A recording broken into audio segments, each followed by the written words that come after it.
ये क्या हो रहा है? होली पर जगन्नाथ जी अपना रथ किसी को क्यों नहीं खींचने दे रहे हैं? पूरी नगरी होली के रंग में डूबी हुई थी। गलियों में गुलाल उड़ रहा था। बच्चे पिचकारी लेकर दौड़ रहे थे। हर घर से हंसी की आवाजें आ रही थी। लेकिन मंदिर के सिंहद्वार के पास एक कोने में एक बूढ़ा भक्त चुपचाप बैठा था। उसका नाम था भोला राम। चेहरे पर झुर्रियां, कपड़े साधारण और हाथ में एक छोटी सी पोटली। लोग आते उसे रंग लगा जाते, हंसते हुए कहते, अरे बाबा होली है, थोड़ा मुस्कुरा भी लो। लेकिन भोला राम की आंखें सिर्फ मंदिर के दरवाजे पर टिकी थी। वो धीरे से बुदबुदाया, ये सब रंग 2 दिन में उतर जाएंगे। मुझे तो वो रंग चाहिए जो जन्म जन्मांतर तक ना छूटे। उसने अपनी पोटली खोली। उसमें ना महंगा गुलाल था, न मिठाई, न पिचकारी, बस एक छोटी सी तुलसी माला और चुटकी भर गुलाल। उसने मंदिर की ओर देखते हुए कहा, प्रभु, इस बार अगर होली खेलनी है तो आप मेरे साथ खेलना। मुझे दुनिया का रंग नहीं चाहिए, मुझे आपका रंग चाहिए।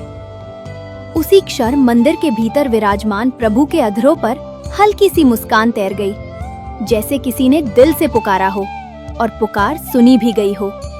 किसी को पता नहीं था कि इस होली पर रंग तो उड़ेंगे, लेकिन सबसे पहले रंगेगा एक भक्त का भाग्य। भोला राम उसी तरह मंदिर के बाहर बैठा रहा। दोपहर चढ़ आई, सूरज सिर पर था और रंग खेलते खेलते लोग थक कर घर लौटने लगे। तभी वहां से गांव के कुछ शरारती युवक गुजरे। उनमें से एक ने भोला राम की पोटली देख ली। हंसते हुए बोला, अरे बाबा, क्या छुपा रखा है? जरूर कोई खास रंग होगा। और बिना पूछे उसने पोटली छीन ली। भोला राम घबराया, बेटा वो मत खोलो। लेकिन तब तक देर हो चुकी थी। पोटली जमीन पर उलट दी गई। चुटकी भर गुलाल धूल में मिल गया। तुलसी माला की डोरी टूटकर मनकों में बिखर गई। युवक ठहाका मारकर हंस पड़े, लो बाबा, अब खेलो अपनी खास होली। कुछ पल के लिए भोला राम की आंखों में आंसू आ गए। हाथ कांपते हुए जमीन से तुलसी के मनके उठाने लगे। गुलाल तो धूल में मिल चुका था। उसने आसमान की तरफ देखा। प्रभु, ये कैसी होली है? मैंने तो आपसे रंग मांगा था और आपने तो मेरा रंग ही छीन लिया। आसपास खड़े लोग तमाशा देखते रहे। किसी ने मनके उठाने में मदद नहीं की। भोला राम ने धीरे से एक एक मनका समेटा, टूटी डोरी को अपनी धोती के कोने में बांधा और फिर से मंदिर की ओर देखने लगा। चेहरे पर दर्द था, लेकिन शिकायत नहीं। वो बोला, ठीक है प्रभु, अगर ये आपकी पहली चाल थी तो मैं भी देखता हूँ मेरा भरोसा कब तक परखते हो। उसी समय मंदिर के भीतर दीपक की लौ अचानक तेज लहराई, जैसे किसी ने कहा हो, अभी तो शुरुआत है भोला राम। शाम ढलने लगी। मंदिर में होली का विशेष भोग लगने वाला था। शहर के अमीर सेठ, बड़े व्यापारी, पंडा पुजारी सब अपने अपने थाल में महंगा गुलाल, चांदी की पिचकारी और केसर मिले रंग लेकर अंदर जा रहे थे। हर कोई चाहता था कि इस बार सबसे पहले वही प्रभु को रंग लगाए। भोला राम अभी भी बाहर बैठा था, हाथ में टूटी तुलसी माला और आंखों में इंतजार। तभी एक सेठ जी बाहर निकले। उन्होंने भोला राम को देखा और हंसकर बोले, बाबा, अंदर क्यों नहीं आते? या रंग खरीदने के पैसे नहीं बचे? आसपास खड़े लोग मुस्कुरा दिए।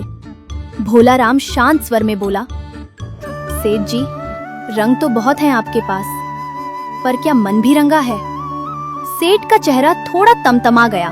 बोले, अरे भगवान को भी तो अच्छे रंग पसंद आते हैं। ये सूखा सा चुटकी भर गुलाल लेकर क्या होगा? भोला राम ने मंदिर की ओर देखा और कहा, प्रभु को रंग नहीं, भाव चाहिए। इतना सुनना था कि मंदिर के अंदर से अचानक एक हलचल मची। जो रंग से भरे थाल भीतर रखे थे, उनमें से कुछ गिर गए। केसर मिला पानी फर्श पर बह निकला। पुजारी चौंक गए, अरे ये क्या हुआ? उधर भोला राम के चेहरे पर हल्की सी मुस्कान आई। उसने धीरे से कहा, लगता है प्रभु को आज कोई और रंग पसंद है। लोगों के मन में सवाल उठने लगे, क्या सच में भगवान को बाहरी रंग नहीं, भीतर का भाव चाहिए? और तभी मंदिर के अंदर से शंख की ध्वनि गूंजी। कुछ अलग, कुछ असाधारण, जैसे संकेत मिल गया हो। असली होली अभी बाकी है। शंखनाद के बाद मंदिर के मुख्य पुजारी बाहर आए। उनके चेहरे पर आश्चर्य था। उन्होंने ऊंची आवाज में कहा, आज एक विचित्र बात हुई है।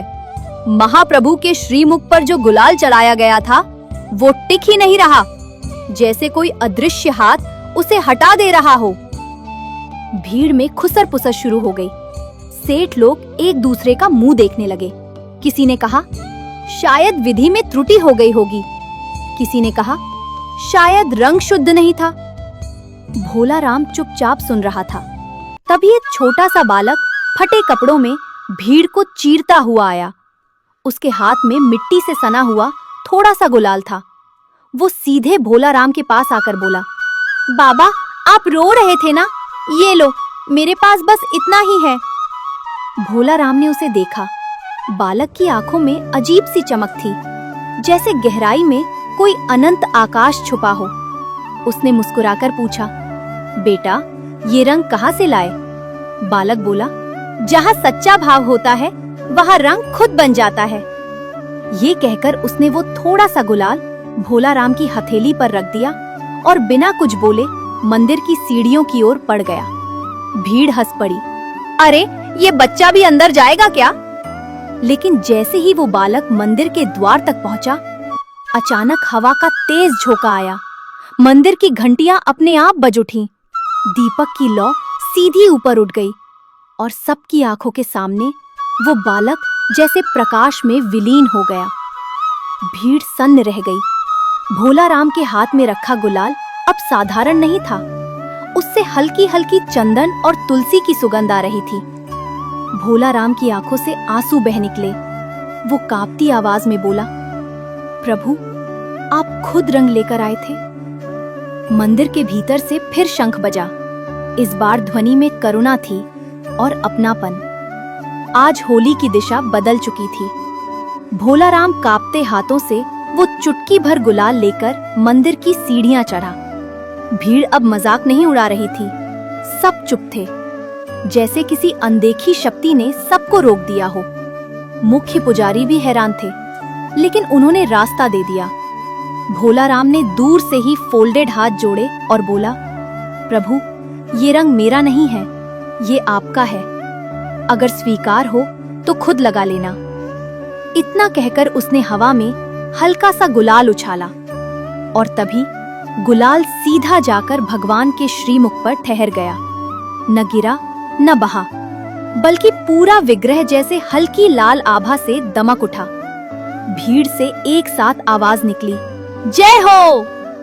सेठ, व्यापारी सब स्तब्ध। जिनके रंग टिक नहीं रहे थे वो देख रहे थे कि एक चुटकी भाव ने सबको पीछे छोड़ दिया। भोला राम की आंखों से आंसू बह रहे थे। वो बोला, अब रंग गया हूँ प्रभु। अब चाहे जीवन फीका हो जाए, मन नहीं फीका पड़ेगा। उसी क्षण मंदिर में ढोल नगाड़े गूंज उठे। होली अब शुरू हुई थी, लेकिन इस बार रंग बाहर नहीं, भीतर चढ़ रहा था। भीड़ जयकारे लगा ही रही थी कि अचानक आसमान पर बादल छा गए। तेज हवा चली, रंग उड़कर बिखरने लगे। कुछ ही पलों में बारिश शुरू हो गई। लोग भागने लगे। अरे, रंग खराब हो जाएगा। सेठ लोग अपने महंगे वस्त्र बचाने लगे, लेकिन भोला राम वहीं खड़ा रहा। बारिश तेज हुई। भगवान के श्रीमुख पर लगा गुलाल भीगने लगा। सब सोच रहे थे, अब उतर जाएगा। भोला राम ने आंखें बंद कर ली। बोला, प्रभु, अगर ये रंग सच में आपका है तो पानी क्या बिगाड़ेगा। कुछ क्षण बाद बारिश थम गई। लोगों ने देखा, मूर्ति पूरी भीग चुकी थी, लेकिन लाल आभा वैसी ही चमक रही थी। भीड़ में सन्नाटा छा गया। तभी भीतर से पुजारी की आवाज आई, आज महाप्रभु ने स्वयं होली खेली है। भोला राम समझ गया, परीक्षा अभी खत्म नहीं हुई, ये तो बस भरोसे की मुहर थी। बारिश थम चुकी थी, लेकिन भीड़ अब भी स्तब्ध खड़ी थी। सबकी नजर भोला राम पर थी। सेठ धीरे से उसके पास आया और बोला, बाबा, ये कैसे हुआ? भोला राम हल्का मुस्कुराया, जब मन भीग जाता है ना, तब रंग नहीं उतरता। उसकी आवाज में घमंड नहीं, बस सच्चाई थी। उसी समय मंदिर के अंदर से पुजारी ने घोषणा की कि आज विशेष प्रसाद पहले भोला राम को दिया जाएगा। भीड़ में हलचल हुई। जो लोग सुबह उसका मजाक उड़ा रहे थे, वही अब उसके चरण छूने को आगे बढ़ने लगे। भोला राम एक कदम पीछे हट गया, बोला, मुझे मत छुओ। अगर सच में कुछ पाना है तो अपने मन को रंगो। उसकी आंखें फिर मंदिर की ओर उठी। अब वो रंग मांग नहीं रहा था, वो रंग चुका था। और शायद आज पूरी नगरी को समझ आ गया था, होली बाहर नहीं, भीतर खेली जाती है। शाम ढलने लगी। मंदिर में आरती की तैयारी हो रही थी। तभी मुख्य पुजारी ने सबको चौंकाते हुए कहा, आज महाप्रभु का आदेश है, जो भी सच्चे मन से रंगा है वही रथ की पहली रस्सी छुएगा। भीड़ में हलचल मच गई। हर कोई आगे बढ़ना चाहता था। सेठ, व्यापारी, युवक सब एक दूसरे को धकेलने लगे। लेकिन तभी रस्सी अचानक हाथ से छूटकर जमीन पर गिर गई, जैसे किसी ने स्वीकार न किया हो। सबकी नजर भोला राम पर गई। वो पीछे खड़ा था, बोला, मैं योग्य नहीं हूँ प्रभु, मैंने तो बस आपको पुकारा था। पुजारी ने इशारा किया। भोला राम धीरे धीरे आगे बढ़ा, कांपते हाथों से रस्सी को छुआ और उसी क्षण घंटियां अपने आप बज उठी। रथ हल्का सा आगे सरक गया। भीड़ से गूंज उठा, जय जगन्नाथ। आज किसी ने रथ नहीं खींचा था, रथ खुद चल पड़ा था। रथ के हल्के से आगे बढ़ते ही पूरी नगरी जय जगन्नाथ के जयकारों से गूंज उठी। लोगों की आंखों में आंसू थे। सेठ, पुजारी, युवक सबके चेहरे बदल चुके थे। अब वहां प्रतिस्पर्धा नहीं थी, केवल भक्ति थी। भोला राम रस्सी पकड़े खड़ा था, लेकिन उसका ध्यान रथ पर नहीं, भगवान के श्रीमुख पर था। उसे लगा जैसे प्रभु मुस्कुरा कर कह रहे हों, देखा, मैंने कहा था ना, मैं खुद रंग दूंगा। धीरे धीरे रथ आगे बढ़ने लगा और लोग उसके पीछे पीछे चल पड़े। रास्ते में उड़ता हुआ गुलाल अब पहले जैसा नहीं था। हर कोई रंग लगा रहा था, लेकिन इस बार मजाक में नहीं, प्रेम से। भोला राम की आंखें बंद थीं। उसके चेहरे पर ऐसी शांति थी जैसे उसे वो मिल गया हो जिसकी उसे तलाश थी। आज उसे समझ आ गया था कि सच्ची होली तब होती है जब भगवान खुद भक्त के जीवन को अपने रंग में रंग दे, और वो रंग कभी फीका नहीं पड़ता। अगर आपको यह कथा अच्छी लगी हो तो इसे अपने परिवार और दोस्तों के साथ जरूर साझा करें। और याद रखिए, इस होली बाहर नहीं, अपने मन को रंगिए। जय जगन्नाथ। जगन्नाथ ज्ञान लोक चैनल अगर आपको अच्छा लगा हो तो सब्सक्राइब जरूर करके जाना और जय जगन्नाथ कमेंट में लिख कर जाना।